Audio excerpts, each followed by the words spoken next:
Hello vlog! Welcome to my guys. Tulad ng naipangako ko sa inyo mga kalapatids, yung pinakita ko nung una, viewing sila sa cage. Dito ko sila nilagay sa patungan na ito. At nasabi ko naman sa inyo noon na i-cover ko pagka natapang ko na sila isa-isa. I-cover ko rin yung pagbababat ko sa kanila. Kaya ito na ngayon yon, mga lodi, no? Natapang ko na silang lahat. Bali 14 na piraso sila. Mga young bird ko. Ayan sila. Yan. Ang mga manlilipad natin. Mga bata pa yan. Mga lodi. Yan. Minabuti ko na tapan na lang sila kaysa bunutan ng bagwis. Kasi sabi ng iba, maganda raw yung bunutan ng bagwis. Habang tumutubo, nakababad sila, natatandaan nila yung lugar. Okay naman yun. Talaga namang matatanda ng ibon natin yung lugar eh. Ang hindi maganda ron yung bagwis. Huwag yung bunutan, lalo na sa mga bata na nag-uumpisa mag-alaga ng kalapati at gusto nyong turuan yung mga ibon ninyo, huwag yung bunutan ng bagwis, guys. Masakit sa katawan nila yun eh. Tsaka maaaring panggalingan yun ng mababang performance ng kalapati ninyo. Ang ganyan, mas maganda pa, tapean nyo na lang.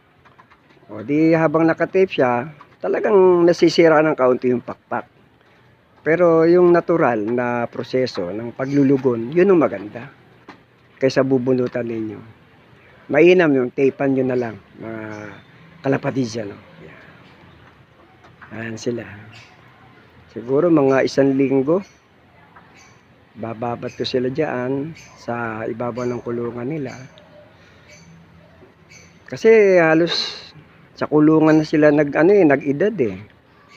Nung mga pigeon pa yan, umiiyak pa. May mga dilaw-dilaw pa yan.